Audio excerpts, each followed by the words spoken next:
Hello, everybody. My name is Eddie Laporte. I'm the Executive Director of the New Jersey Office of Faith-Based Initiatives. Can anyone raise your hand and see if you see the slides in front of you or that I shared? I just want to make sure before I move forward. Okay, Patrick, thanks a lot. All right, so let's begin. So so we had a series of Q&A webinars. This is our third one, and this one is going to focus on social enterprise and entrepreneurship development, or our SEED project. Today, we're going to do a number of things. We're going to navigate the OFBI website. We're going to review, and we're going to look at the supporting documents. We're going to review the grant guidelines, and we're going to access the application on Sage.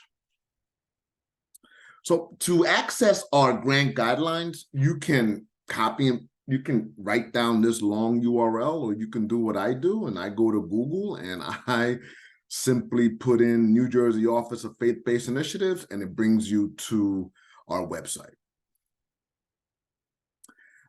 Our applications are submitted electronically, and we used the platform that we use is called Systems for Administering Grants Electronically. The acronym is SAGE, S-A-G-E, and this is the website, www.sage.nj.gov.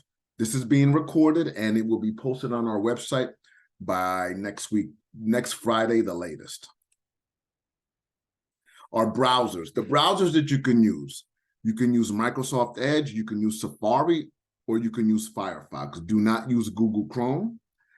Google Chrome does not interface at all with Sage. So what's going to happen if you use Google Chrome, and let's just say you don't remember, and the application is due February 23rd. It is March 8th at 12:02 p.m. Many of the organizations that apply for us wait until February 23rd to apply, and they're going to forget this slide, and they're going to use Google Chrome. What's going to happen is that when you access Sage using Google Chrome and you input information and you save, on your end, it looks like you're saving all the information. And when you click submit on your end, it's going to say submitted, but we'll never receive it. So remember, do not use Google Chrome. Use either Microsoft Edge, Safari, or Firefox. Remember to always hit the save button in Sage. Sage doesn't have an automatic save feature. So when in doubt, always click save. If you have any questions, this is the folks at the Office of Faith-Based Initiatives. You have my contact information, and you have the contact information of our two program officers, I keep killing her name, Luisa Soto and Zainab Said. All right, and then there's their emails and their Luisa's, that's her work phone number, and you have Zainab's cell phone and email. All right, so now we're gonna go live. All right, so let me go live here.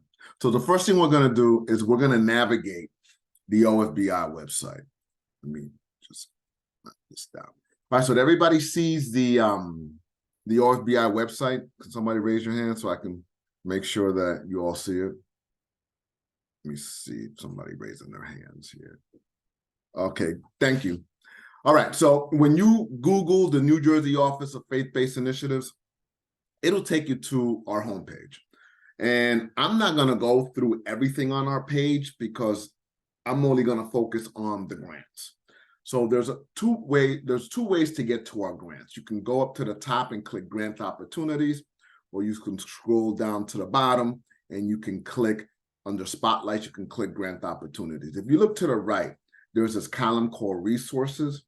If you want to be informed of our funding and other resource opportunities, training, fundings from other governmental entities, click on Instant Connect. This window pops up, you fill it out, you click Instant Connect, and it'll add you to our email database distribution, and so you'll get that. So you can access our grants by scrolling down and clicking spotlights, or you can enter the grants opportunity page by using the button on the top here and click grant opportunities. So I'm going to click grant opportunities, and it brings you to our grant page. And so these are our grant guidelines, and the one that we're going to be talking about today is Social Enterprise Entrepreneurship Development, SEED guidelines. If you scroll further down, it's a schedule of webinars. We've done 3 thus far. There's 2 more remaining, one on December 13th at 12 o'clock, which is social innovation. I'm not even going to talk about that. But if you're interested, you can click on all the other grant guideline links, and you can read it and see if what we're offering in those opportunities is a fit for your organization. And then on the 14th, December 14th at 11 o'clock, this is the only one that's not at 12 o'clock. The special projects. That one is on December 14th at 11 o'clock. If you scroll further down, you'll see the board resolution, which you're going to have to, get that in. And it's December 8th. This thing is not due until February 23rd. And so the excuse of, our board's not meeting or it's not going to meet, no, you've got almost 3.5 months. Over 2.5 months to get the board resolution completed. You'll have to upload the business model canvas, which is the logic model for social enterprises, and I'm going to go through that. There's also the revenue analysis worksheet that you're going to have to upload. All right, and I'll go through that. On the right-hand side, if you scroll up, you'll see a navigation bar. And if you click, you can access webinars through this navigation bar, or you can go up to the top and click webinars up top. But I'm going to go use it through the navigation bar. So there's a couple things you need to know here. If you've never applied to a grant if you never applied for a grant through the New Jersey Department of State, then you need to register. First time applying for a grant in Blue Sage, you need to register and watch this first webinar, the top webinar. It's, 10 minutes, 12-minute webinar, and it's a step-by-step process on how you need to register. I'm going to constantly say the date and the time. So it is December 8th at 12:07 p.m. This application is not due until February 23rd at 4 p.m. There's only one person in the Department of State that authorizes access to Sage, and that person has a right to call out sick. That person has a right to go on vacation. That person has a right to, not come to work because of personal issues, and that person is not thinking about you having to register to gain access to the application on February 23rd. Let's understand that. If you wait until the week of February 23rd, it's no guarantee that you're going to get access. If I were you, after today, I would take the 10-15 minutes to watch that webinar and register and get that out the way. Because it's going to be a mad rush the closer we get to February 23rd, and you may not get access if you wait too long. The second webinar, which is key, is organizational information. So there's 5 documents that you need to upload in order to do business with the state of New Jersey. And they are charity registration number and proof that that number is valid. If your organization's agency-wide budget, not the program, but the agency-wide budget is $10,000 and above, you need to register for a charity registration number, right? And then that webinar tells you what you need to do to make sure that that happens. You need to register for your business registration number and make sure that that number is valid. You need to upload your 501c3 determination letter, and then you need to upload your certificate of incorporation, and then you need to upload your certificate of standing. Those are the 5 documents that you to do, regardless of what the grant is with the state of New Jersey. Those are the 5 that you need to upload. Now, to make things easy, we will allow you to place space holders if you don't have those documents, if you don't have all 5 of those documents, right? So where you're asked to put a number, you insert 0. And where you're asked to upload the document, you need to upload something that reads something like this. We understand that if we're awarded a grant, that we will not enter into contracting until such time that all required documents are uploaded. Furthermore, we also understand that if all required documents are not uploaded within 90 days of the award letter, you understand that the grant will be rescinded. Okay? So the grant award letters are probably going to be released sometime in July. You've got 90 days from that day. If when you submit this application, your documents are not up to snuff, you got 90 days from that point. So that's July, August, September, October. If by October your documents are not uploaded, we're not even going to have a conversation with you. We're going to say, hey, your documents are not uploaded. We're going to rescind the application. We're going to send you a denial letter, and then we're going to fund the next organization in line. That's how it's going to work. So, so make sure you make a note of that. All right. If you scroll further down, you'll see the logic model. That has nothing to do with you, unless you're going to apply to our other grants, but you'll need to watch those webinars or attend those Q&As to have a sense of what that's all about. And then finally, if you scroll for underneath the logic model, this is the Freedom School Planning Grant Q&A webinar, and then every other webinar that we've done this week and next week will be listed on this page, okay? So let me scroll up and let me go to the current grant opportunities. And then what I'm going to do is I'm going to click on Social Enterprise Entrepreneurship Development Guidelines. And then when you click that, this pops up. Let me, this pops up. It's our grant guidelines, right? And so if an organization received a seed growth grant in 2024, for the 2024 fiscal year, this grant is really for the fiscal year 2025. Yeah.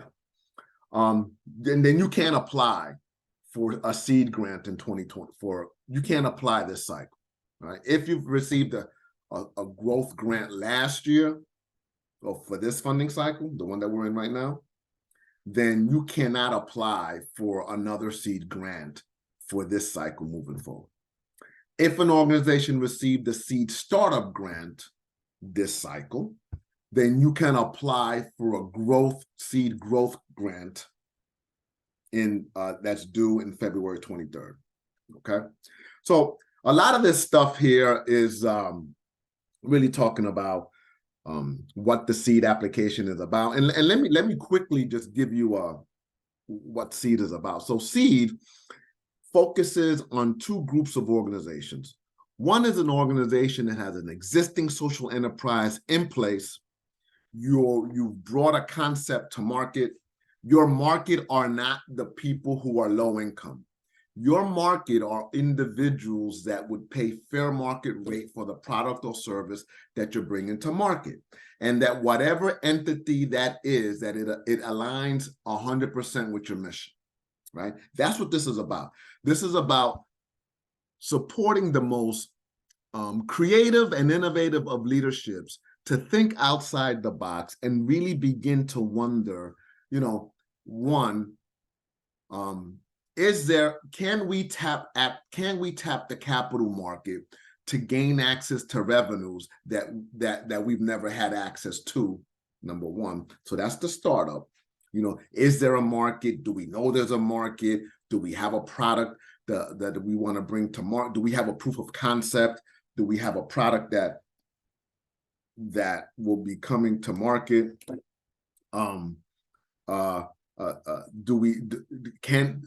Are there potential impact investors who would fund this other than the New Jersey Office of Faith-Based Initiatives, etc.? The growth one, the growth capital is, all right, we've done this for a couple of years. We can prove that we generate revenue. we understand who our competitors are. We understand who our alternate competitors are. We have a sense of our key partners, key collaborators. We have a really good idea of our cost structure and what potential investment opportunities there are. We have a sense of what the market is, right? And we have a basic idea of how much of the market we currently hold, and we like to increase our market share. And the increase of the market share to the capital market. You guys need to understand that this is not marketing to low-income folks, so they don't have the money. They don't have the money. So the revenues that you're going to generate allow you to provide additional services to that targeted population. But you got to market and brand this to a population that would be willing to pay fair market price for the product or service. So this is what it's about. That's seed. There's a two-tier process. You write the application gets graded, and if you score a 40, I think it's a 50. If you score a 50 or higher, 50, 60, 70, 78. If you score a 50 or higher, a 50, 50, then you're moved on to the pitch. The pitch is 20 points. So if you score 50 plus a pitch is 20, it's a total of 70, right? In order to be considered for funding, you got to score 70 or higher. If you score under 50, like 49, you won't be moved on to the pitch, and you won't be considered for funding because a 49 and a 20 is 69. And so that's not going to happen. So there's two tiers here. There's a written application that's going to be scored. You got to at least score a 50 or higher, and then you'll be moved on to the pitch, and the pitch is 20. And so that's how we figure out what this is. And then we'll have a webinar with you to teach you how to pitch and blah, blah, blah, and all that good stuff. All right. I talked about the 5 documents that you need to submit previously to this here. So this is the eligibility criteria, is a rehash of that. We don't fund houses of worship. We don't fund churches, mosques, temples, synagogues. We never have. We just don't. And so in order for, if there's a house of worship on this Zoom call, on the Zoom webinar, and you don't have a separately incorporated secular 501c3, then there's don't apply. Now, there is a workaround. You can identify the lead organization to apply on your behalf, and they would identify you as a collaborating partner, and collectively you can implement the project. But if you're a house of worship, we don't fund you. We don't fund public, private charter schools and school districts, colleges, or universities. Okay. So there's 2 funding pots, right? So most organizations, they do what's called mission drift. So you're probably not even looking at the second row that says $10,000. You're probably all focusing on $25,000. And so the seed growth is really, it provides capital investment opportunity to existing social enterprise ventures, right? That you're beyond prototype and testing. You've identified a market. Maybe you're close to breaking even. You've been in operation for at least 1 to 3 years in the art of generating revenue, and you currently generate revenue, and you can prove that. That's seed growth, because now this capital 25 says, okay, you can use this capital to help you move into and gain access to a larger market, like I said before.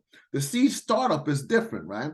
So the seed startup, it's $10,000, and it's an idea that we're funding. That's all it is, because you have no clue. Okay, maybe you have 1 or 2 or 3 people that pay for whatever it is you're doing. All right, but that's not sustainable. Maybe you think that because 2 or 3 or 5 people pay that there's a larger market. We have no idea. maybe you think that because those 2 or 3 or 5 people pay that you can bring a concept, a product to market and create a proof of concept and create a branding opportunity. We don't know. We don't have any idea. Maybe you think it resonates because 5 people paid for whatever it is you're selling. And listen, let me say this: a fundraiser is not a social enterprise. Selling gourmet popcorns that you order from a third party is not a social enterprise. Developing, creating, designing fundraising events once a year, like a golf outing, is not a social enterprise. A social enterprise idea is an approach that says, we're going to implement something different and new. We're going to identify a capital market, and we're going to brand this in such a way that we will be able to pull individuals that are comfortable in a current brand, and we will be able to pull that person or that family from that brand to our brand. This is what it's about. Okay, I think, to me, it's exciting because it's way different than any other grant that we support, and we're the only entity in the state of New Jersey, in state government, that funds social enterprises like this. All right, let me scroll down. So again, it's due. The contract year is July 1, 2024 to June 30th, 2025. So the application's due February 23rd. We'll have the peer review process. I'm not going to get into that. And then we'll have everything done hopefully before the end of June. And we'll have everything approved and ready to go. And we're looking at award letters are released in July of 2024. And your contract year is July 1 to June 30th of 2025. All right. Why am I going through this? Because many of you are not going to read the grant guidelines until like the day of, or maybe 2 days before. So I have to go through this exercise and just say, hey, if you focus on this, you'll be all right. This is a semblance of a business model. It's not a social service grant, so it's a little different. So in the executive summary, we just simply want you to state the enterprise's value proposition. Like, what value are you bringing to the paying market if you're growth, and or if you're a startup, what value do you think you'll be bringing to the paying market, because you haven't done it yet. Who are your key partners? Who are your key activities? What are your key activities? What are your key resources? Who are your customers? What are your channels of distribution? How are you getting the information out? How are you moving the stuff around the state of New Jersey or within your local community? What is your cost structure, and what is your projected revenue streams? That's in the executive summary right there, right? Then the statement of collaboration. Briefly indicate the role of each collaborating partner. We're asking you for 3. Now, these collaborating partners cannot be social service providers. They need to be collaborating partners that are going to move your revenue generating model forward. So if you purchase equipment from somebody, let's say you're doing, I don't know, what's that called when you go out the lawn care, I think, right? And let's say you've got a number of lawn mowers, and you got a pickup truck, and you're trying to find work, and the idea here is to get these individuals trained in, what is that called? Anyway, and cutting grass and trimming stuff, and you think there's a market for that, and that you're going to train individuals to do that. Well, then your key partner is the people that you buy equipment from, the people that maintain your equipment. Your key partners are the people that are going to help you brand your market, your approach to a paying market. Those are your key collaborators. So you're going to need to identify 3 of those. It can't be the local police department, the local school, and a hospital. That has nothing to do with your social enterprise venture moving forward. I'll answer all questions at the end. The social enterprise venture concept. How did the organization develop the social enterprise venture? Like, what was the reason? What's the social issue that was the catalyst for the formation of the idea that you're applying for, right? So if you got growth, if you're applying for growth and you can say, hey, we need this, we've been doing this, and the crux of our creation of our enterprise was employment readiness, because that's what we do. And so, we want to be able to provide a vehicle to align with our mission, right? And explain in detail how the purpose of the venture aligns with the mission of the organization, because that's key, right? Here's the deal. There is no limit to the amount of revenue a nonprofit could generate. There's no limit. So long as the entity that is generating the revenue is in 100% alignment with the mission of the organization. And if it's not, you'll be in danger of having to pay taxes. But you know what? If you're generating revenue anyway, and you're bringing more money than you probably had been bringing in before down the road, maybe it's not a bad thing you do pay taxes, right? That's the way I look at it. It's a business. All right. Because you got to look at this not as a nonprofit, as a social service agency, as a social service. This is an approach that should look to radically transform the targeted population that you're working with. All right. Description of business, product, and service. Describe in detail the product service that will be brought to market. That's pretty simple. Describe the strength of the industry and the venture's competitors. So if you're bringing something to market, there is an industry that you're going to be in, right? If it's, I don't know, if it's tutoring and you come up with a really cool app that you think you can move forward, and so you're in the education industry. If it's creating, teaching individuals how to work in construction, then it's the employment industry and construction industry. There's always an industry. You got to think about it. And then you need to say, within that industry, who are the competitors in my local geographic location, locally, and then what's regionally, and then what's statewide. Okay? Social opportunity recognized. Describe the social issue that is being addressed. For example, if you're doing employment readiness, then it's dealing with employment issues, right? The lack of employment. If you're dealing with the industry of education, then you're dealing with improving access to education. If you're dealing with something in the health industry, then you're dealing with the social issue is better health opportunities, right? You just got to think about this.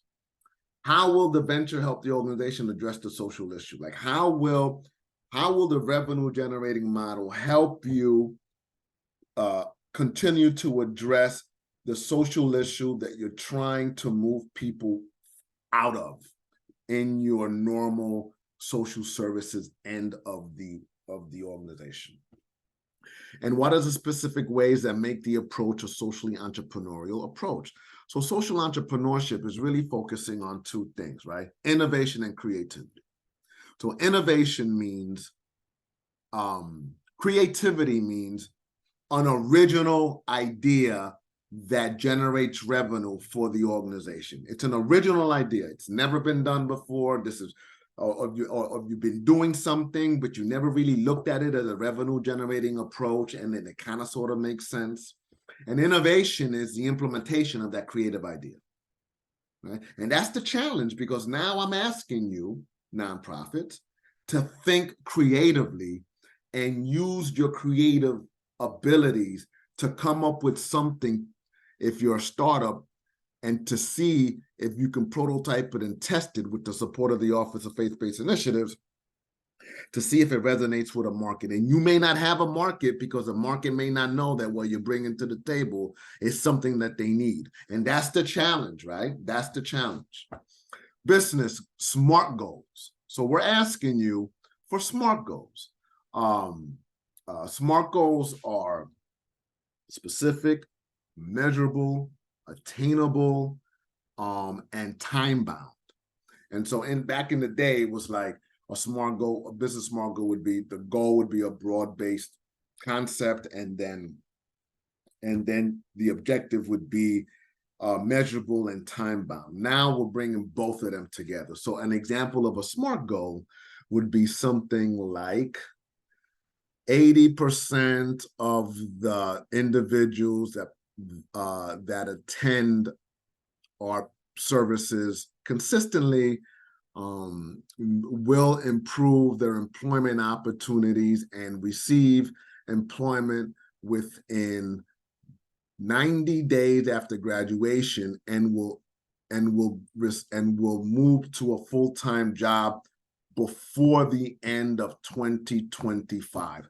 That's a SMART goal. And I just pulled that off the top of my dome. That's a SMART goal. A lot of organizations get blasted by points by the peer reviewer because their SMART goals are not smart.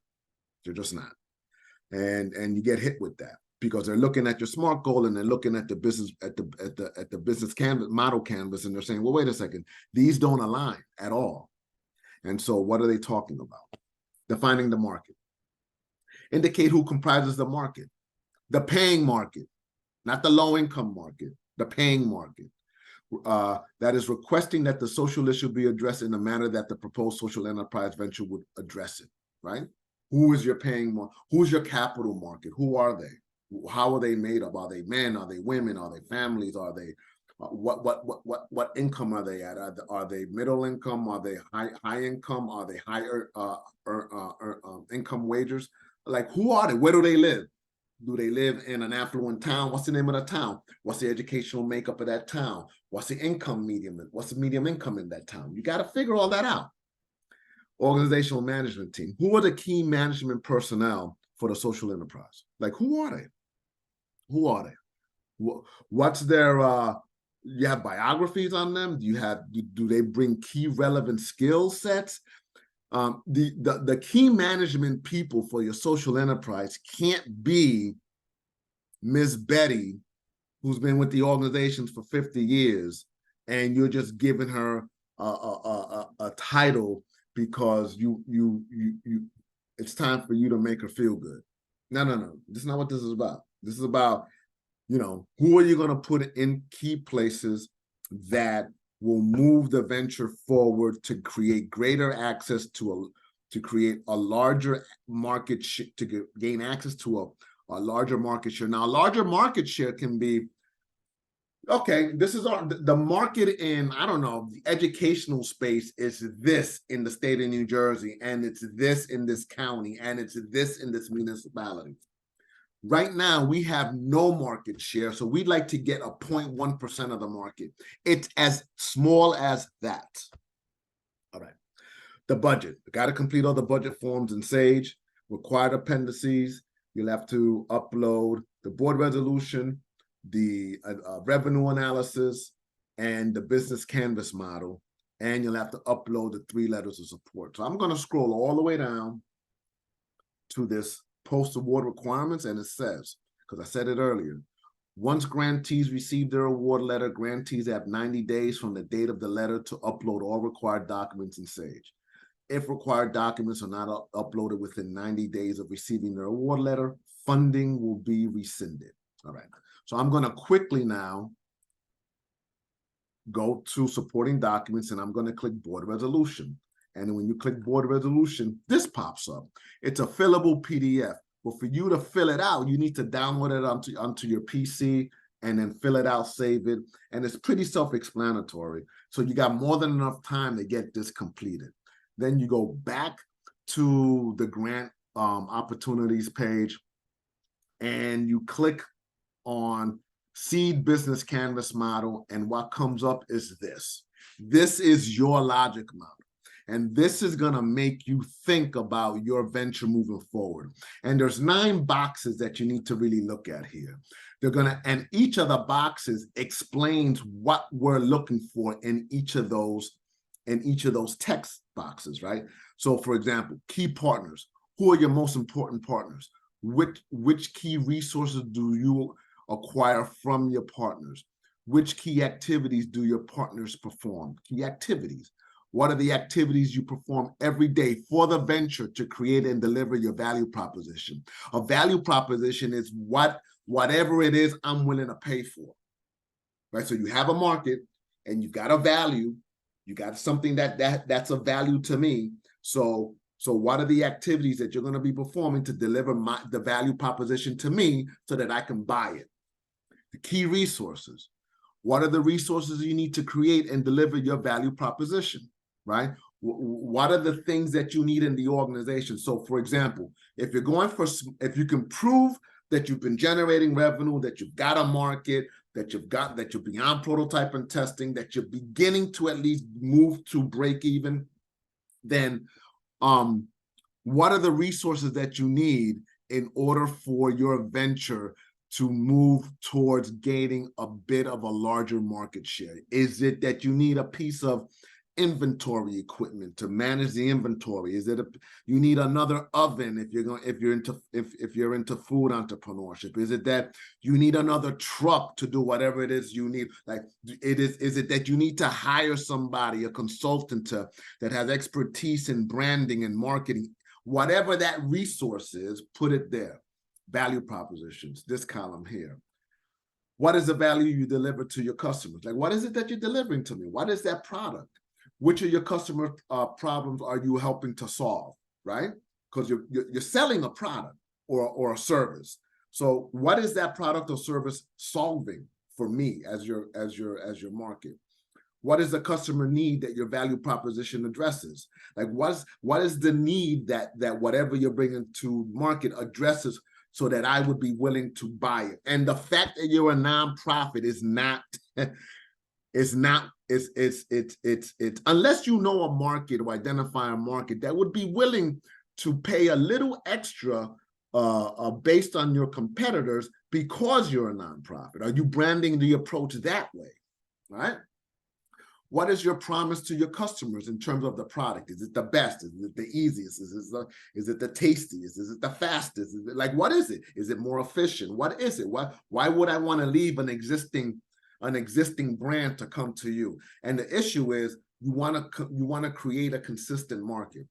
What are the products and services you create for your customers? What is it that you're bringing to market? That's exactly what it is. So you can fill that box out.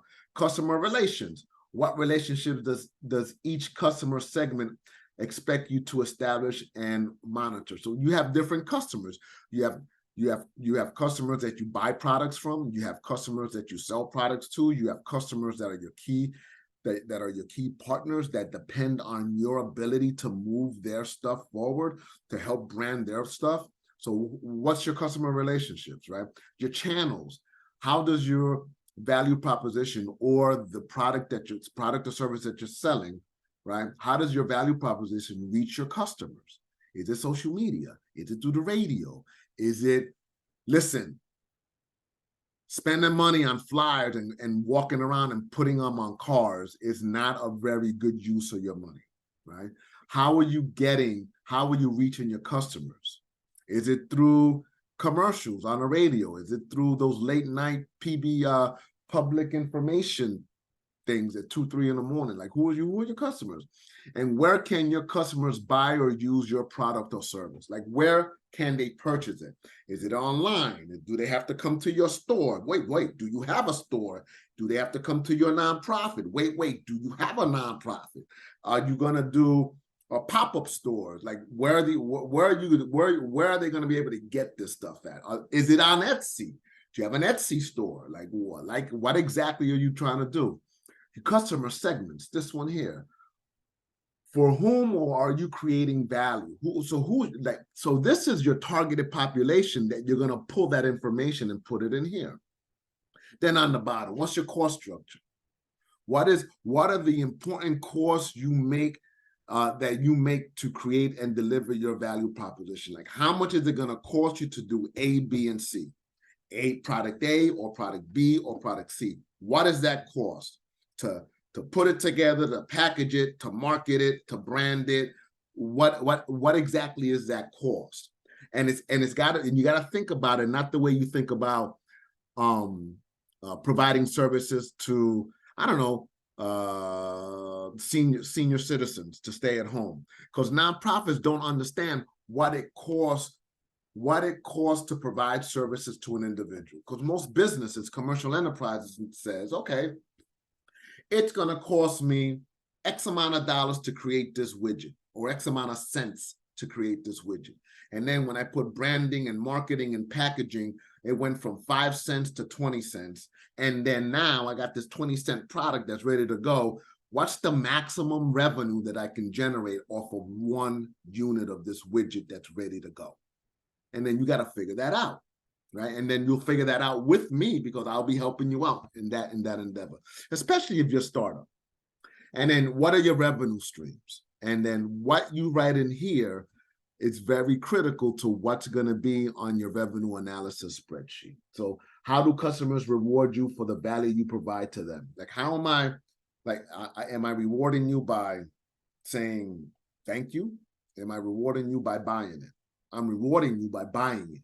And so that's what the revenue stream is. Are there potential impact investors that would be willing to invest in your product or service moving forward? That's a revenue stream. And what are the different revenue models, right? Is it investments? Is it a combination of grants and investments? Is it a combination of grants, investments, and then individual purchases? So that is the business model canvas, right? And then the third document that you need to complete is called the revenue analysis worksheet. So I'm going to actually bring this up as how it's going to look when you download it. So this is how it looks when you download it, right? It's a spreadsheet. Everything is added. All the formulas are built in if you download it, and then it comes up as an Excel spreadsheet. So if you're applying for seed growth, you're on the top. If you're applying for seed startup, you're on the bottom. Don't worry about the variables, right? So what's your funding source? So for seed growth, you would put, of course, the Office of Faith-Based Initiative. What would that possible revenue be? It's $25,000. So you would put OFBI here, and then you would put $25,000 here. And then it does everything for you. And then what's the likelihood of receipt? So if you think you got it and you think that you got a good application, you can put 100%.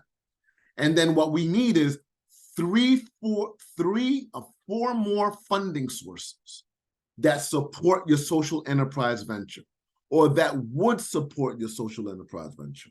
Now, most impact investors are foundations, but if you have a local bank, if you have a local business, if you have local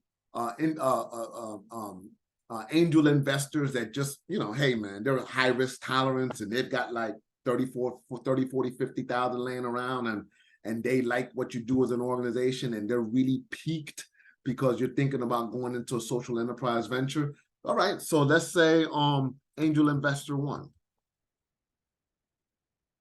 You put the name there, and let's say the angel investor is willing to invest this year. Let's say they're willing to invest $30,000. Who knows? No, let's be super conservative, and let's say $15,000. So what's the likelihood of you getting that investment, that one-time investment? Well, it's probably 100%, right?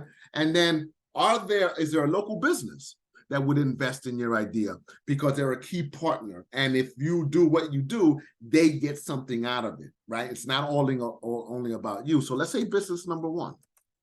Business number 1. And let's say they're saying, you know what, this is good. It's a tax write-off for me. And I'm gonna invest one time on $20,000. I'm just gonna, they're pretty good. They try to do what they try to do, and that's 100%, right? And then let's say a foundation. Let's say there's a foundation that would be willing to support the idea of you generating revenue to support, I don't know, mental health, right? Let's say foundation, Robert Wood Johnson. And let's say that your approach is to develop, identify, you have site control of various properties, and you're going to develop affordable housing, and that affordable housing build is going to create jobs in the construction field, and that they like that because they're into creating more affordable housing. And let's say there's a potential grant for, I don't know, $100,000. Okay, and then what's the likelihood of you getting that if you've never done it before? So let's say it's 50%. It's that easy. And then as you plug in the numbers, the revenue analysis sheet breaks it down for you. Best case scenario, $25,000, you get $25,000. If you get 75% of that grant, it's $18,000. And if you get 50% of that grant, it's $12,500. So all we're asking you, sir, is who are these funders that are going to help you gain access to revenue? And then if you're startup, you'll go down here and you'll say, okay, because you're applying for us, you're applying to us, so it's OFBI, and it's $10,000. 2, 3. My God, $10,000. That's kind of light, Eddie. Let me tell you something. Any startup that doesn't have a proof of concept, that doesn't have a market, that doesn't have a product or service, that doesn't have branding, starts with 0, and they get most of their startup capital from friends and family. So I'm not your friend and I'm not your family. So you're getting $10,000 for an idea. So it's not that ludicrous. It's not that ludicrous. Well, how are we going to pay salary? Well, you know what? You're not supposed to pay salary as a startup. You're supposed to reinvest everything back into the enterprise until you get to a place where you break even. And so that may be 5 years. So you may have to develop a leadership team of businessmen and women, of local partners that understand the entrepreneurial mindset and not focus on every penny that a nonprofit needs, they got to get a grant for, because this is a different animal, right? And so what's the likelihood that you're going to get $10,000? I don't know. If you've never done it and you don't know how to think creatively outside social services, then put 75% there. And then what are the 3 other funding sources or impact investors that you think would be willing to invest in an idea? Because that's what you got. You ain't got nothing else. You don't have anything else. You got an idea. So let's say it's board member 1, right? Because they have a fiduciary responsibility. Board member 1, she's a captain of industry. She sat on major corporations and she was a CEO of these corporations. She's got high risk tolerance, at least a little bit, and she's willing to give you $5,000. So maybe that's for one time. So maybe that's 100%. And then board member 1 talks to another person who's maybe not an angel investor, but is a family foundation, and they're saying, hey, I sit on this organization, they're trying to do something different. We don't know if this is going to work, but, can you throw a couple of shekels over here and see if we can get them to at least prototype and test it? And then family foundation is going to say, well, how much did you give them? And you're going to say, and the board 1 is going to say, I gave him $5,000. And they say, well, you gave him $5,000. I'm going to give him $5,000 too. And so that's 100%. And then the family foundation comes and talks to another family foundation, because they talk to each other. They don't talk to me and they don't talk to you. They talk to each other, family foundation too. And you got a charismatic leader in family foundation. He's an up and coming Gen X, and he's got this old money that he's trying to give out, and he wants to support organizations that do good and get paid. Family Foundation 2, Family Foundation 1 talks to Family Foundation 2 and says, hey man, X, Y, and Z. And he or she's gonna say, well, how much did you invest? And she's gonna say, I invested $5,000. And he's like, I'm Gen Z. I'm gonna invest $6,000. I'm gonna up you. And then that's another 100%, right? So let's say that's a total of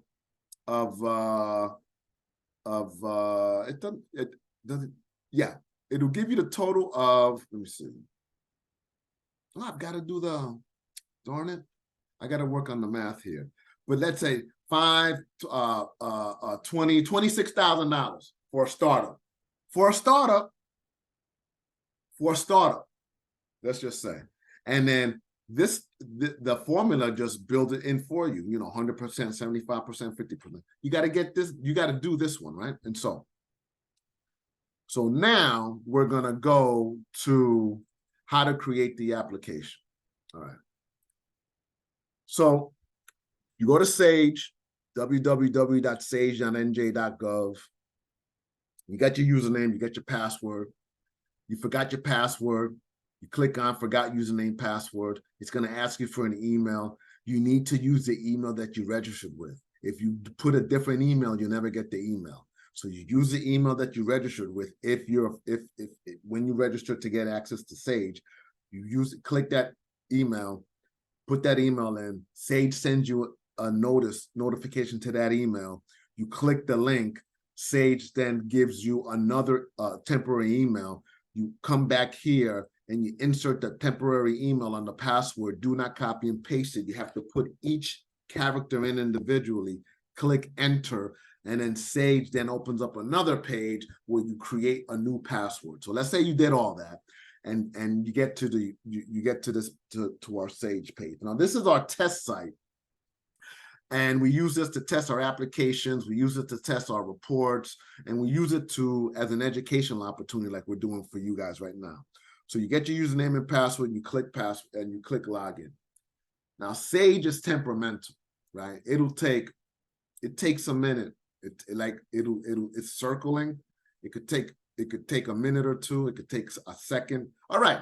So you get to the My Task page, and you're gonna say, hey, it's gonna be the name, your name, welcome. It'll say Bill or Bob or Nancy or Muhammad or Zainab or Louisa or whatever you registered with. It'll say your name here. This is our test person. And so you're going to have a blue box, which is going to be empty. It's not going to be busy like this because this is our test site. When you get to this page, scroll all the way down to where you see view opportunities, and you click view opportunities. And then when you get to the opportunities page, when you get to the provider drop-down box, you open up the drop-down and you click NJ_Sage_DOS for Department of State. And then for document instance, is it social enterprise? Let me see if that's it. You click social enterprise. You type in social enterprise, enterprise. Oops. Enterprise. Oops.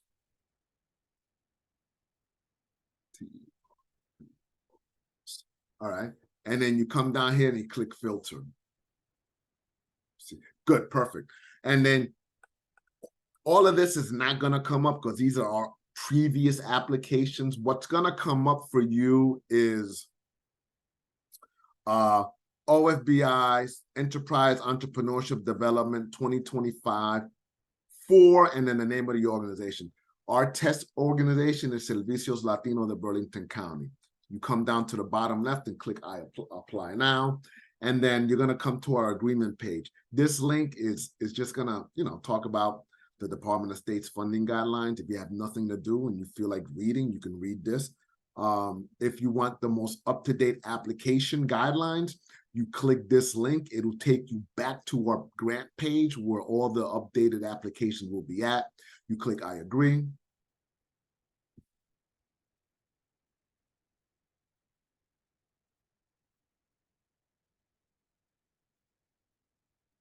All right, and then you're in the document snapshot page. I'm not going to go through all this. That'll be other webinars. Let's just focus on the application and how to create it and how to fill it out and how to submit it.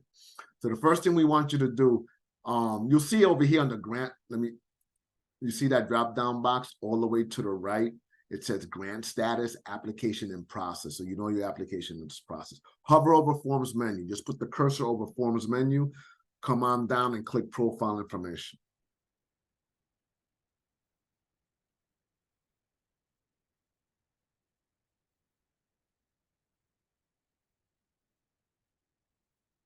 It's not broken. It's just like it takes a minute for Sage to do what it does. Okay, so when you get to this page, the profile information page, this error sign will not be there. This is our test site, so it's kind of temperamental.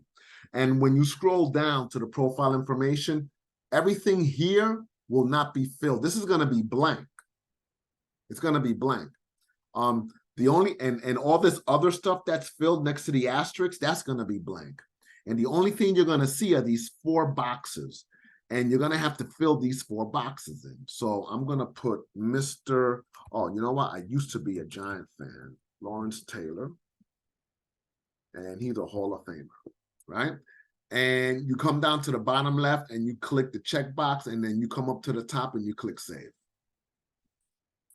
And remember earlier in the presentation, I talked about the 2 webinars that you need to look at. The one is to register, and the other one is the additional profile information page. Well, this page is pulling information from that page that I said that you have to, you know, if you don't want to go through the process, you could put placeholders, but you do have to insert some information. It's going to pull information from that to this page. And what's going to happen on February 23rd, when it's 3:30 in the afternoon and you're panicking and you click save, an error button is going to show up, and you're not going to remember that what I said on December 8th at 12:56 p.m.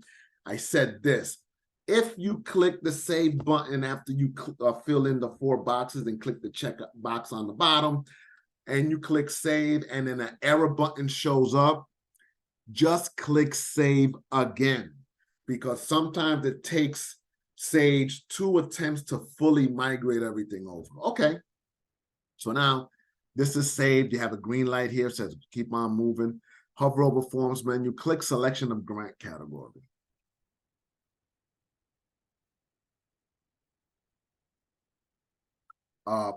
You give the name of your social enterprise and then click one of the 2. Don't mission drift. Don't go for 25 if you've never done this before, because you're not going to get it. And if you've never done this, go for the startup. That's what it is.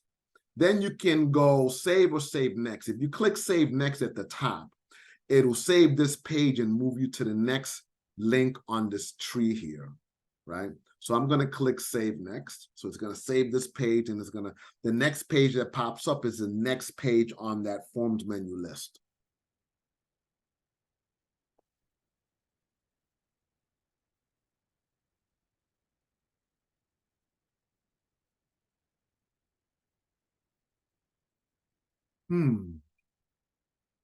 Yeah, so if it's 3:30 on February 23rd, it's gonna even be less responsive. All right. So now this is not gonna show up on your application. It just shows up because this is a test site. All right. So you're on the organization contact page, and you need to fill out everything with an asterisk, right? So I'm actually gonna fill this out. So I'm gonna put Mrs. in charge, right? And she works for the organization called Make It Happen. And it's at 123 Make It Happen Way, right? And the city is, I'm going to use New Brunswick because that's where I live. But, you know, and then the state is, you know, it's got to be New Jersey, 8901.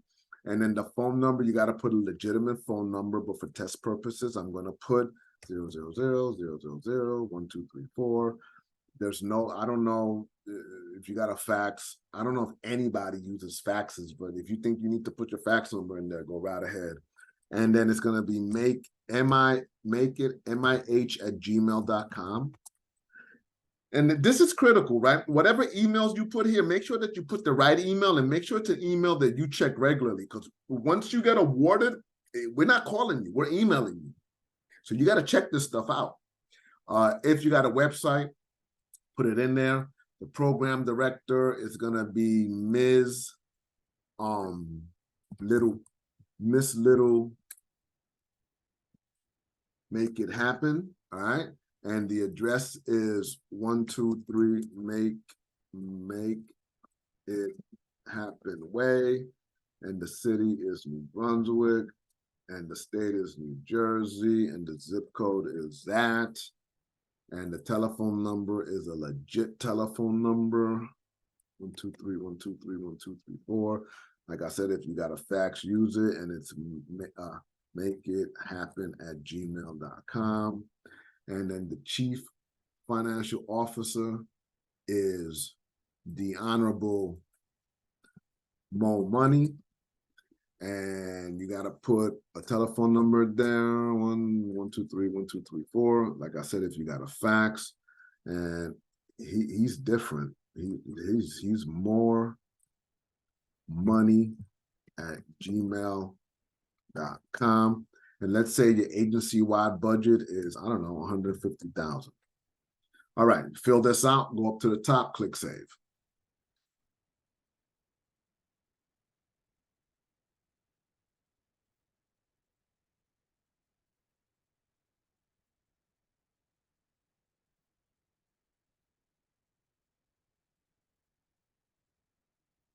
All right.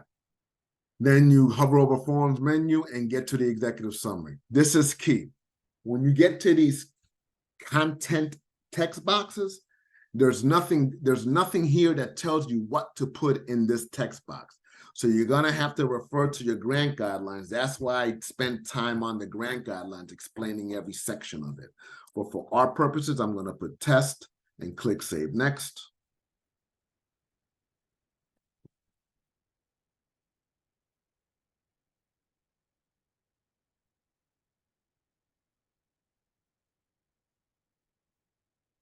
It's like 3:50 on February 23rd.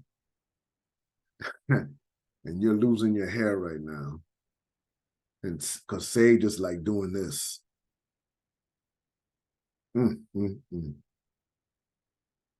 if you take your time and you start working on it sooner rather than later, then this delay doesn't really like impact you that much, right?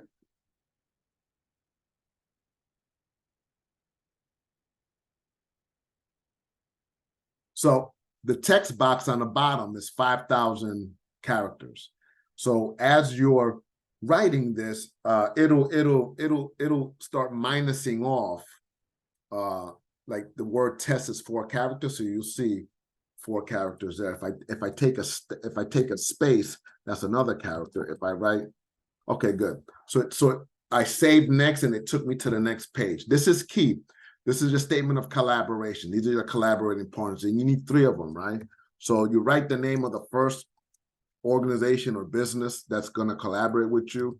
You get their support letter, and you create a synopsis of what they're going to do to help your enterprise move forward. And you come up to the top and you click save. You don't click save next. You click save, because you have to do this 3 times. So as it's saving, once it finishes saving, you're going to see on the top an add button. You click the add button. It wipes this out. It's like it's akin to creating a second page, and then you put the name of the second organization 2, and then you write a synopsis of what their relationship is with you and how they're going to move your social enterprise forward. You go up to the top and you click save.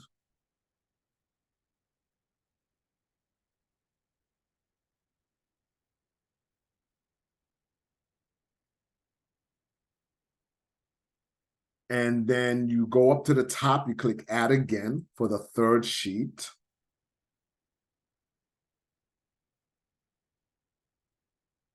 And so on February 23rd, when you delegate this, because you went on vacation and they're like, and you tell them, just listen to the webinar, and they're not listening to the webinar, and they get to this page and they're going to say, oh my God, I got an error because how do I add, because you didn't watch the webinar, and it's 3:45 p.m. on February 23rd. Go up to the top, click save. Don't click save next. And then Sage is going to save this page. And then it'll say, hey, everything has been saved. And then you're going to say, well, how do I know if all three collaborating partners are actually saved? Well, there's a drop-down box right here. So if you click the drop-down box, you'll see org 1, org 2, org 3. So you saved it. Now, every link has a paper with a pencil. And when you see a paper with a pencil, it means that that page has been done correctly. The only link that doesn't have a paper with a pencil is a statement of collaboration. But if you hover over statement of collaboration, you'll see all three to the right in this other box here, all right? Then you click business plan. And you're gonna need the grant guidelines to complete this section. Social venture. I'm not going to repeat myself, right? You can listen to this webinar. Description of business product. There you gotta answer the questions that the guidelines give you. The business and social goals, right? The organization management team and the operations plan. You go up to the top, fill this out, go up to the top, click save.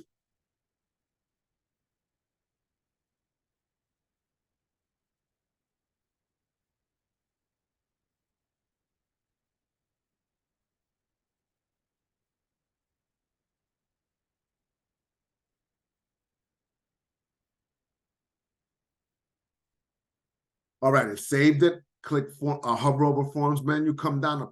Now we're entering into the budget forms. So it's personnel expenses. So when you come to personnel expenses, I mean, it's really going to be hard to justify personnel expenses if you're a startup, because you should not be paying personnel to do this, because you're taking away from capital to help you prototype and test your venture. But if you can't shake the idea of the traditional nonprofit mindset, you're going to end up putting personnel in here. And then we're going to have a conversation if you're awarded. So if you're giving them, if you're going to pay a portion of their FICA out of this, I don't know. I'm just, for argument's sake, just going to put ones all the way down, right? Test. And then you're going to write the position, who knows, right? And then the staff name is going to be what? Another task? That's the staff name.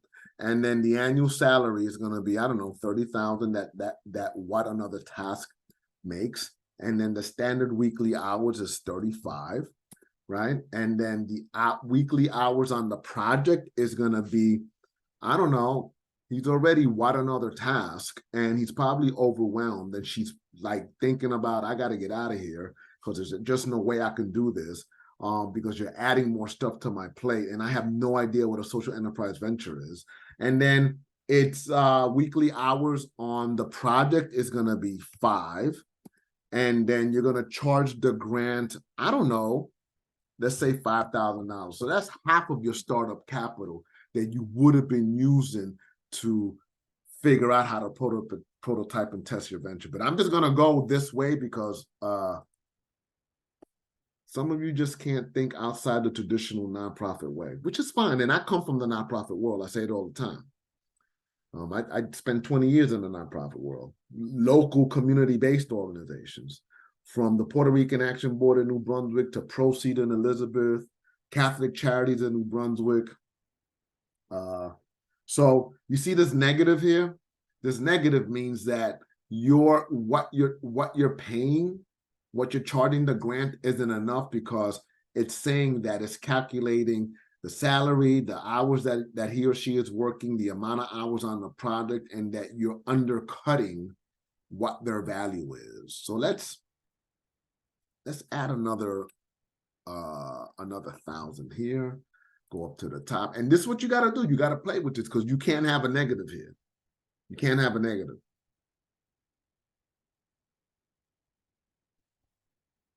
So going to the top, and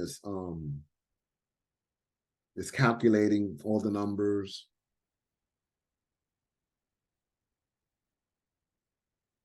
And it's still not enough. So let me see if I need to go 4286, 4286, go up to the top, click save. So you have to play with this. You have to play with this.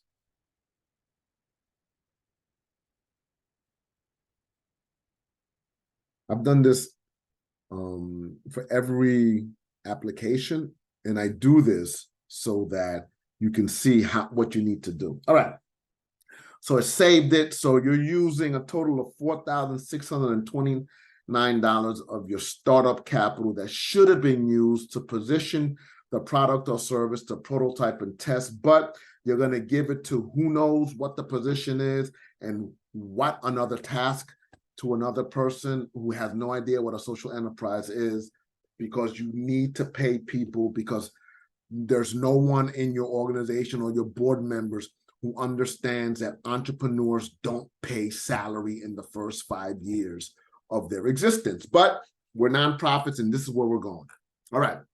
So you hover over Forms menu, and you come down under Consulting Contracts, because you only have about $5,400 left. And of course, you're going to think you're going to need a consultant, but it's not going to be enough. So hopefully somebody says to you, you know what, we don't have that much money. How are we going to prototype and test this? How are we going to brand this? How are we going to? So you decide not to write any consultants. But if you want to do a consultant, then it'll be, I'll do the exercise for you. Description of consultant services to be provided. Who knows, right? And the basis for the cost estimate, I have no idea, right? And then the cost estimate is, let's say, $1,000, and you're going to charge the grant $1,000. You go up to the top and you click save. We're almost done.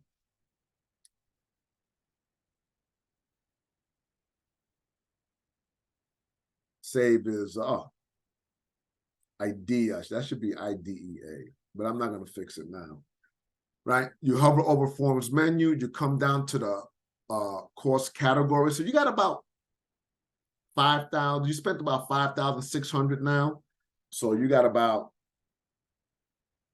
4,000 to play with.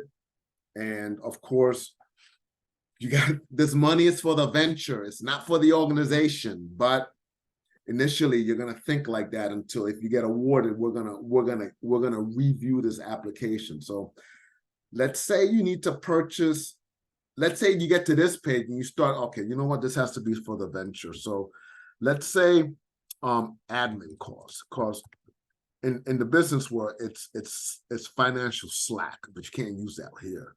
And it's for expenses not yet realized. And so, you can realize, and then it's $1,500, right? And then you're going to charge a grant $1,500. So that's $6,000, $7,000, $8,000 now.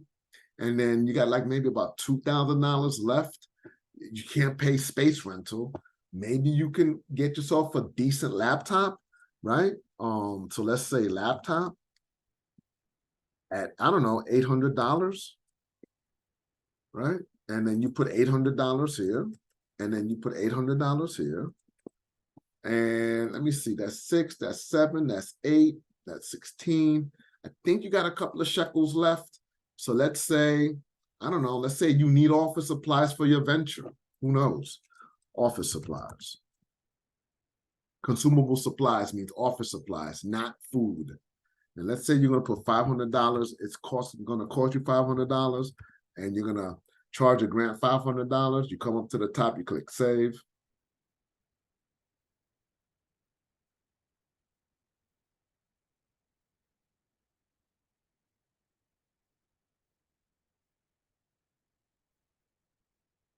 All right, it saved everything. You hover over Forms menu.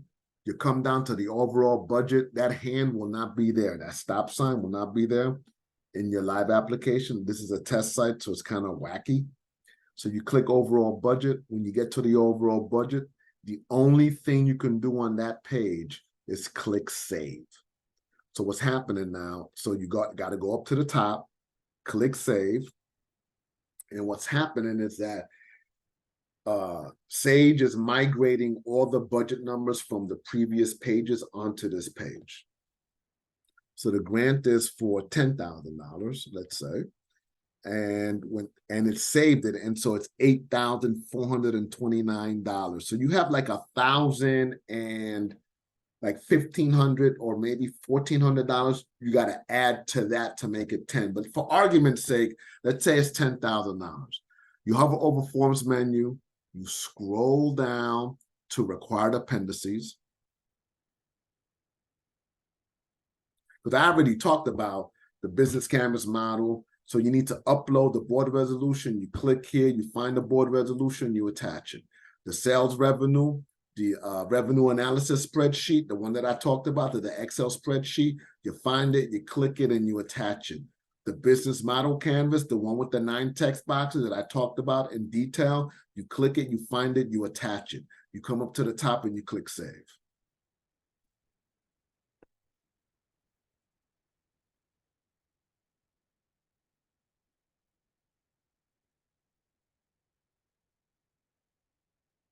All right, then you hover over Forms menu, you scroll down, and you click Appendices.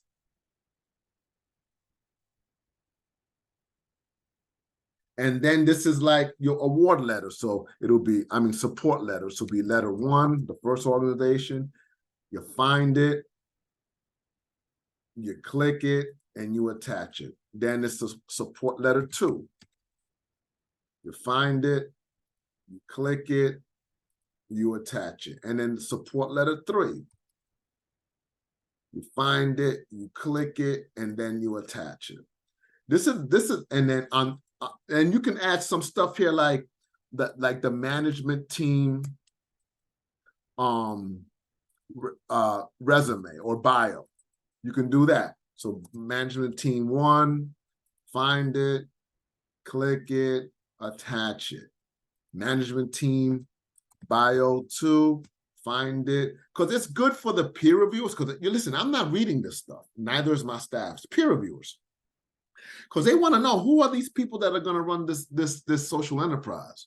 It can't be Miss Betty, right? Let me click out of this. Let me go and then bio 3, and then you find it, you click it, and then this is another thing you can do. Here's another tip: if you have any good stories, especially those that are growth, that have done this social enterprise, and you're generating revenue, and you've done stuff in the community, and somebody wrote a piece in the local paper, or there's a positive review on Facebook, you can say testimonial here. Testimonial. Did I write it right? Let me see. Yes, not. Testimonial. You find it, and oops, you click it, and then you add it. Any little thing that's going to help your cause. It may not have points on it, but you may be able to fill gaps. All right. You do that. You come up to the top and you click save. And I think we're ready to submit. So Sage is doing its saving.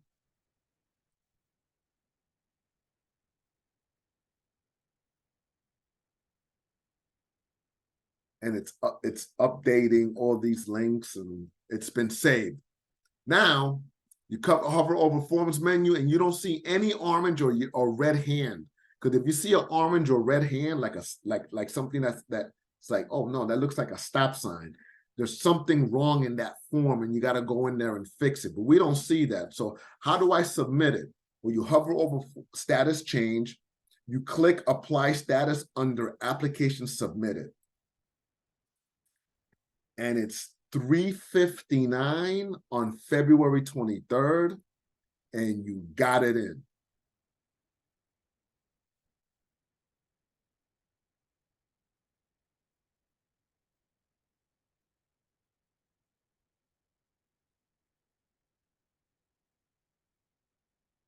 All right, so you don't get a notification from Sage saying that your application has been submitted.